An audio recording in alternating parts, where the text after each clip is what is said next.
Now, you eventually worked as a copywriter at various advertising agencies in Right. Los Angeles. How did you get started doing that? Well, my roommate, a guy named Ed Lewis, who's still a friend of mine, he was studying advertising at UCLA, and he was taking a master's degree. And he would bring home his work, and I'd say, I could do that. No, you can't. You're an ill-educated lout, Stanley. No one will ever give you a job as a copywriter. I said, but it's English. It's my native tongue. I could do that. No, you can't. So what I did was, just on a bet, I heard about this job at the first agency called Stromberg Levine McKenzie. They had an account they didn't know what to do with called Pacific Ocean Park. It was out by the beach. It was like the beach version of Disneyland. It's since been torn down. And since I grew up in Coney Island, excuse me, I knew something about merchandising a park. So what I did was I borrowed a tape recorder from Lenny Bruce, who was a young comedian at that point, not that well known. And I made some radio spots with me doing all the voices. And I did some artwork, and I drew it up, and I came in, and I presented it to these people, and I signed a release saying, I said, if you use it, I want the job. If not, forget it. They gave me the job. And so I got the job in an ad agency, which now gave me enough money to marry Neela. And that's when we did Chaos, because I was working at the agency at that point. And then I worked my way up and up and up in the agency world. And then I worked at ABC doing promos, and I worked for Universal. I wrote the Universal Tour, but I spent almost that time. Oh, you will get to that, though. No, tell me about working for Universal and how the tour came about. Okay, what happened at the tour was Universal, I got a job writing advertising for their movies. One of the more famous ones I ever did, we had just done a picture called Psycho, and the next picture was not a wonderful movie. And I looked at it, and I said, we got to come up with something great. So I wrote a slogan for a billboard that said, "The Birds is coming." And everyone said, well, that's grammatically incorrect. I said, no, it isn't, because The Birds is the name of the movie. The Birds is coming. I just didn't put quotes in there. And of course, everyone started talking about that. And the picture, I knew it wasn't going to be a hit. I said, let's open it in 1,200 theaters. And we did. And it made all its money back. So now one day, Herb Steinberg comes into my office and says, Kid, got a job for you. What is it? I'm going to do a tour, a studio tour. I said, are you kidding? It'll never work. Positive it would never work. He said, don't tell me about that. Just here's a map. You got 2 weeks. So I walked all over the lot, and I would interview these guys that had been there since Carl Laemmle. I mean, from the 1920s. What happened over here? Oh, this is where Mae West told W.C. Fields to go fuck himself, I couldn't use that, so, but I figured I would just use whatever I could, and I did. I mean, I interviewed all these people, and I talked to these people, and I went up and down the side streets, and I figured out a route for a tram. We had one tram, and you know who the tour guide was? John Badham, the director. John Badham, who did Saturday Night Fever, and he was, and we had one driver. And of course, I never thought it would work. We were so desperate, because Universal hadn't made very many good movies. So we were using stuff from other studios, like The Parting of the Red Sea. That wasn't a Universal picture. That was a Paramount picture. But Universal had never had a hit. I mean, the last big hit they had was All Quiet on the Western Front, 1932. And so it wasn't until Jaws came along that Universal really started to move. So because of that, doing that tour, I still have got free tours forever. Now, if I ever want to go on a tour, if I have any relatives who want to go on a tour, they owe it to me. They've made billions off the thing. Working at ABC, there's a funny story about television with ABC. I got a job doing promos for ABC. I'd never been on a movie lot in my life. And my first day on the job, they send me out to write a promo, a 2.5-minute promo for a new show called Combat with the late Vic Morrow and Rick Jason. I go out to the lot, and I walk in the soundstage, and I'm just fascinated by everything. And the director of this episode is either Robert Altman or Burt Kennedy. I don't remember which guy. And I'm looking around, and I have to write a 2.5-minute promo that's going to play the week before. So I go in the office. Robert Blees was the producer. And I write the promo, and I figure, how wrong could I be? I'll just do big heads, close-ups of everybody and intercut stuff. And so I write it up. Now I go back out to the soundstage. It's about 6:30, and the director says, where's the guy from ABC? I said, right here, sir. Camera's yours. What? I'd never been on a set, and now I'm going to be directing these guys. Took a deep breath, and I remembered the expressions I'd heard earlier, like, give me a close-up and bring the character, just all these expressions, right? And I did it. I shot the thing, and it turned out great. Selig Seligman, executive producer, was thrilled. And now they thought they had a real budding Ernst Lubitsch. So they sent me out all over the place. And I was directing the McHale's Navy people and stuff, Ernie Borgnine and Joe Flynn and Tim Conway. Then I went out and did a thing called I'm Dickens, He's Fenster with John Aston and Marty Ingalls. I would write the stuff in the morning and go out and direct. It was a great experience. It was a fabulous experience. Everybody who was on ABC that semester, that year, still friendly with Robert Stack. He was doing The Untouchables. So here was I, 26 years old, and directing all of these people. It was just great experience. And of course in those days, ABC didn't sell as much time as they sell now. So consequently, they would do individual promos. I mean, they would shoot one for that week. So I had to do like some upwards of 8 or 10 promos a week, sometimes 2, 3 in a day. And there's nothing better for experience, though. And I'd use their tape. Actually, we were using film at that point. I'd use their film, and I'd race it in, and I'd edit it, put it together. It was just great experience. Now, how did that lead you into writing for television, like writing individual programs? At the time, just shortly thereafterwards, I made an album. I'd written for Alan Sherman. Hello, Mother, hello, Father. I was his closet writer. And I'd written for him, and he screwed me really badly. I mean, I was supposed to get royalties. I was supposed to get half the publishing, and I didn't. I was really hurt. So I went out and made my own album called My Son the Copycat, because his was My Son the Folk Singer. And I signed with an agency called GAC. And one of the agents there was a guy named Jack Gilardi, who's still around. And they heard the album, and they said, you know what? You're a better writer than you are a singer. We may have some work for you. And they got me my first job rewriting a movie called Beach Party. Beach Party was written originally by, I think it was Beach Party, Asher and Townsend. Bill Asher was later married to Elizabeth Montgomery. And these guys were like old men of 48, something like that. And I was 26, 27. So I was brought into Youth in the Pictures. So I rewrote that picture. Then they gave me a 5-picture deal to rewrite all of these pictures with Harvey Lembeck as Eric Von Zipper, And you remember the Beach Party pictures, Annette and Frankie and Fabian. And then at the end of it, they had no more pictures to do. So they gave me an assignment to write a TV version of a movie called Dr. Goldfoot and the Bikini Machine. And I did.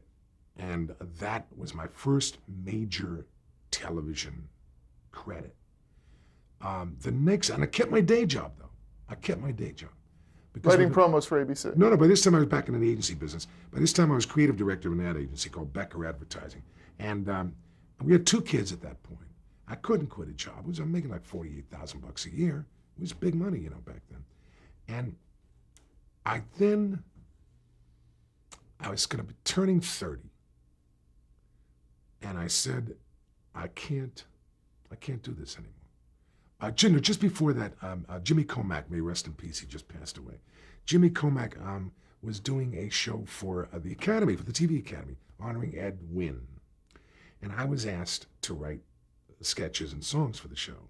And it was a very fortunate night in that usually when you do that kind of a show, what it says is the name of the sketch, and all of the writers are lumped together, written by Frank, Phil, Jim, Irv, so on. In this case, they wrote the name of the sketch, who was in it, and who wrote it.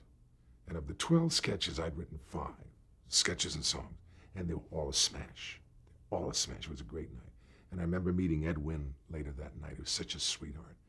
And it was 2 in the morning, and I said to him, Mr. Wynn, I guess it's late for you. He said, no, dear boy. He says, 2 in the morning? I'm theater people. I'll never forget him saying that. I'm theater people. I'll stay up till dawn, So Jimmy Comack gave me a chance to write Mr. Roberts, which was his show. And then when I turned 30, I said to my wife, I can't do this anymore, advertising. I've gone as far as I can go. I'm the creative director. The next step is either buy buy into my own shop, open my own shop, or get out of it entirely. And so she backed me 100%. She said, fine, okay, whatever you want to do. And I got a job. Jack Gilardi again got me a job writing an East Coast beach party picture, which is going to be shot in Block Island. And we never made the movie, but what it did was give me enough money to float. I gave myself 6 months.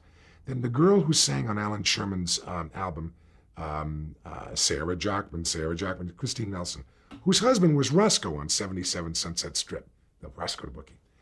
So she decided to make an album and asked me to write it. And the night we tested the album at her house in front of a live audience, they had a lot of celebrities there, a lot of friends, Gene Nelson. There was a guy there came up to me afterwards. I sang all the other parts. I played the part of the chorus. This guy came up to me and said, you're really good. You wrote all that stuff? I said, yeah. He said, I'm going to give you a chance to write my show. I said, what show is that? He says, Batman. It's not on the air yet. I said, my agent's been trying to call you for 2 weeks to try and get me an appointment. He said, yeah, but I didn't know who you were. But now I've seen what you do. I'll call you tomorrow. Yeah, right. You'll call me tomorrow. Yeah, right. Yeah, sure you will call me tomorrow. Well, the next day he called. And I took the phone call upstairs, and this is the old house we lived in, and he said, I want you to come in and pitch. I was so happy, I came running down the stairs, leaped into the living room, hit my head on the door jamb, and knocked myself unconscious. Totally unconscious. I finally woke up and told my wife what had happened. And then that first Batman episode that I wrote was one that was picked by TV Guide a couple of months ago as being one of the 100 greatest television shows ever done. That was the first one. That was a great honor. As this is a great honor. Just being interviewed by you people is a wonderful honor. So that's what happened with Batman. Now, that fellow who first picked you out for Batman, was that Bill Dozier? No, it was Howie Horowitz. Oh, okay. Howie had been the producer of 77 Sunset Strip. So that's how he knew Louis Quinn and Christine. And when they asked him to come to the taping, he did. It's just fortuitous. You know? Now, before you went to Batman, you created Neela Incorporated. Yeah, well, Neela Incorporated was my company. It was a music company. I mean, I had a music publishing company. Don't forget, I've probably written like 200 songs. But here's the interesting thing. I didn't learn how to read music until I was close to 50. It's when I wrote Chaplin with Anthony Newley. We wrote this musical Chaplin down at the Music Center. And Anthony doesn't read a note of music. Anthony hums. He goes in the bathroom and he thinks of the music and he hums. And then he hums it to Ian Fraser, who was our arranger. But I said one of us got to learn how to read music. So I play the piano now, and I'm now working on my 5th musical. So it's never too late. I mean, if you have an interest in music, it's never too late to learn. And so I started Neela Incorporated because of that, yeah. Now, but your TV writing career was obviously at this time just starting to take off. Yes. Well, see, the Batman thing, I wound up writing 28 episodes plus several rewrites. I think I worked on about 33 of them. But all of a sudden, all of the shows that would not talk to me before suddenly wanted to talk to me. The Monkees is a primo example of what happened. Our daughter Lisa was 7 years old and quite in love with Davy Jones, never dreaming that she was his height at the age of 7. And she said, Daddy, I want to meet Davy Jones and I want to meet the Monkees. So I called the Monkees and I said, what do I have to do to get my daughter on set? They said, it's closed set. You can't. You can't get on the show unless you write for the show. And that's how come I wrote for the Monkees. I wrote for the Monkees just to get her on the set. And the reason I went to work at The Man from U.N.C.L.E., these are the 3 shows I was writing in those years. I managed to get an office at Fox when I was writing Batman. And suddenly they wanted the office back. They needed it for a guy to write a movie called In Like Flint. So I said, well, I have an office. I can't work at home. The kids, I was writing on the dining room table. And, I would leave the scripts out there and the kids would get porridge on it, oatmeal. So I went over to MGM, drove on the lot, and I knew the cop there, Kenny Hollywood. That was his name, Kenny Hollywood. I found an empty office. I called the operator. I said, this is Stanley Ralph Ross. I will be at this extension from now on. She said, fine. That was it. I was at MGM for like 4 months, And as long as I was at MGM, I figured I should work over there. So I walked into the Man from U.N.C.L.E. office and I picked up an assignment, another one. And so then they called me from Fox after 4 months and said, okay, your office is ready again. And I went back. But I had the 2 offices for a while. But Batman really took up the lion's share of your time during this period. Well, I mean, I was writing, 1 every 2 weeks. And then, but I was writing, there were weeks when I would have 3 shows shooting at the same time. There was one day later on when I had the movie about my mother, Mrs. R, a movie called Coffee, Tea, or Me, and a pilot of Flo's Place, a thing I did with Della Reese, all shooting the same day. And it was a February day, not unlike today, and I could not be at any of these sets because I was busy as the on-camera spokesman for Alpo Dog Food. Now, that was one of the greatest days of my life, right? Let's dissolve. Now it's April. I'm in this house. Phone rings 3 times before 10 o'clock. None of the shows made the schedule. I'm talking about depressed. No, of course, Wonder Woman eventually got on, but none of the shows made the schedule. That was an interesting day also. I drowned my sorrow in Barks root beer. I don't drink alcohol. Let's talk a bit about Batman. Obviously, you joined the show before it had aired, right, early in the creative process of determining what the style and tone of the show would be. It was originally a comic book character created by Bob Kane in 1939. Now, in your mind, how closely was the series going to, and how closely did the series mirror the comic book? Not very much at all. My conception of the Catwoman was not at all what he had, because he had Selena Kyle, which they did in the movie. I just saw the Catwoman totally differently. There's a funny story that goes with that very first Catwoman episode. I'd written a Let me just lead you back into it. 1966, you've begun writing for the Batman series, and you were about to talk about the first Catwoman episode you wrote. Yeah, well, the Catwoman that I envisioned was quite different from the Catwoman that Bob Kane envisioned. I just saw her as much sexier, and I saw her with a love-hate relationship with Batman. As a matter of fact, I continued that through all of the Catwoman episodes. As a matter of fact, I had them get married in one episode, which I'll get to in a minute. This very first one, though, I ripped off a famous story called The Lady or the Tiger. It's a famous literary story that ends where a guy has got 2 doors to open. One is there's got a woman behind, and one there's a tiger behind. You never know which one he picks. But I used that as the end of Act 1, Show 1. And so it was The Lady or the Tiger. So before, we had a real tiger. And so the trainer came up to me and he said, "You're the writer?" I said, "Yeah." He said, "Would you kindly find out if Miss Newmar is having her period?" I said, "Excuse me? Excuse me? What do you mean I can't ask her that. I only just met the woman." "Why?" He said, "Well, because if she is, it could be dangerous. The cat could go after her." "Really?" So I had the wardrobe mistress ask Julie if she was having a period, and she wasn't, so we shot the thing, it was fine. But I mean, this is one of the sidebars of doing work with live animals. A funny story happened when Julie was replaced by Eartha Kitt, because Julie got a movie called McKenna's Gold, and so Eartha came in to do the part. But I'd already written the script, and it called for the Catwoman to force Batman to marry her on the Gotham Island ferry. You know how a captain can marry you? So this is the Gotham Island ferry. So ABC calls me up and says, "You can't do that." I said, "Why?" They said, "It's miscegenation." I said, "What are you talking about?" They said, "You can't have a black woman and a white man get married." I said, "This is Batman. This is Gotham City. This is not real life. They're not gonna consummate the marriage on camera. She's gonna be arrested before they get to the other side." "Well, no, you can't do it." And I got so annoyed. I said, "Look, if you want to allow me to do this, I'm going to quit the show." I mean, I got to that point. And so they did it. I mean, I just pulled out every bit of strength I could, and they did it. And of course, there wasn't one letter from the Deep South. Nobody, not a single note from anyone. So I felt that the censors at that point at ABC were far more racist than the so-called racist people of the South. I thought it was very silly. Talk a bit about the show's campiness. Obviously when you say this is not real life, how much of that was determined early on in the creation of what the series franchise was going to be? Well, I think Lorenzo Semple, who wrote the pilot, really set the tone. Although Lorenzo only wrote about 5 or 6 shows after that. Lorenzo was really a genius. I mean, it was his mind that did it. What I did was I tried to write my shows on 2 levels.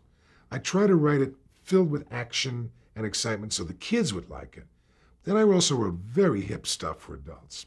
And very inside jokes. The only anachronistic things in there were, like, for example, the mayor of Gotham City, at that point was Mayor Linseed, which is based on Mayor Lindsay in New York. And I wrote, all of the addresses, by the way, were Coney Island addresses. Every address in there that I would write was like my home address, 2809 West 20th Street or Mermaid Avenue. These were all Coney Island addresses. And friends of mine from Coney Island would just sit there and roar. And I would write private inside jokes, friends' names all the time. I still do that. The campiness, I wrote it as a straight-faced comedy. We all stayed friendly. In later years, I also wrote Burt Ward's book, Boy Wonder, My Life in Tights, which has been out for a couple of years now. And the interesting thing, when Burt wrote his first draft and I had to do the rewrite and make it readable by human beings, Burt was talking about things that happened while we were there that I never knew about. I was so busy writing, I didn't know that he and Adam were just right across America. They would go say one woman after another. They were doing such things to these women, and I had no idea because I was just busy writing. So in reading Burt's book before I did the rewrite on it, I found it fascinating. But everybody got along. I got to tell you, I was spoiled. Talk about the cast a bit. I want to tell you about that. I was spoiled by working on Batman. It was my first major television experience, and I thought that everyone in television was going to be that way. And it's not so. But it started with Bill Dozier. Bill Dozier, the executive producer, was a gentleman, a sweetheart. He would take your scripts and he'd read them and he would just correct spelling. I used to say, don't you have any creative things you want to tell me, Bill? He says, I'm not creative. If I was creative, I'd be a writer like you. He says, I'm a producer. My job's not to be creative. My job is to know who the creative people are. And so he was so wonderful. And Howie Horowitz was wonderful. Although Howie, I love to act. So I would go into Howie's office and say, Howie, can I talk to you? He says, are you here as a writer or an actor? As an actor. He says, I'm too busy. As a writer, he says, would you like a cup of coffee? I finally managed to get a part on Batman in one of the shows I didn't write. I'll tell you about that later. Anyhow, the cast, Adam West, is very much like a Bruce Wayne. He's very straight. He's got a very straight face to humor. He's a wonderful sense of humor. I used him in a movie I did years later. Burt Ward was an ass when he was 19 years old. And the primo example of Burt Ward was he was complaining to the producers that they gave him, they didn't give him enough to do. No, they gave him too much to do, right? Complaining that they gave him too much to do. So I wrote an episode where he was kidnapped on about page 11 and not found till page 55. And we just cut to him a couple of times. So he learned his lesson from that. Burt at that point was married, and then he was seeing, I think, Vince Edwards' wife, and he left his wife for that. And I married Burt to one of his wives, actually. I did perform their marriage. He married a girl who was about as old as his coat, and that's over now. But the guest stars were great. Cliff Robertson was wonderful, and he brought Dina Merrill, his wife. I wrote a part for the two of them. Who did Cliff Robertson play? He played Shame, the Western villain. It was a case where I walked into Howie and I said, why don't we do a Western villain? And he said, like what? I said, like Shane, we'll call him Shame. The reason I wrote it is I wanted to get a part for my son Andy, who was 7 years old, as the kid saying, come back, Shame. And Andy tried out for it and didn't get it. Somebody else got it. And so he did 2 of those. My favorite villain, I think, other than Catwoman, was Victor Buono as King Tut. Victor and I were both grotesquely fat in those years. Victor weighed about 350, and I weighed about 320. To give you an example, I'm 210 now. So I was about 320. And Victor made me laugh just saying hello. Just hello can make me laugh. He was wonderful. In later years, I wrote a Columbo for Victor. And they wouldn't use him because they thought he was too fat, and they cast Donald Pleasance in the part. That's the one that won 5 Emmys. Then I wrote a movie called Gold of the Amazon Women, again for Victor Buono. And they wouldn't cast him. They cast Donald Pleasance in the part. Same time, same night. Started writing for Donald Pleasance. Maybe Victor Buono would have gotten the job. Victor passed away then, but I love Victor. He made me laugh. But it was just such a great experience because we had parties. The Bat crowd is still friendly.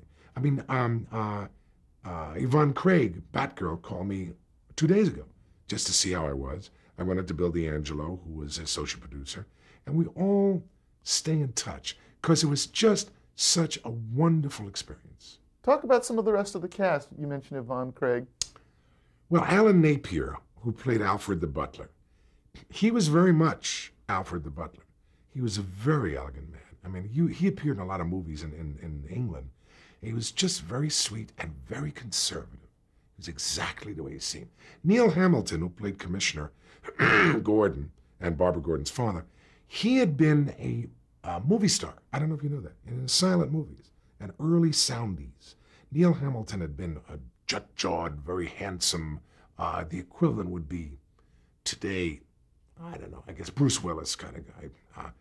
Maybe not that, a little more sophisticated than Bruce Willis. But he was also very conservative.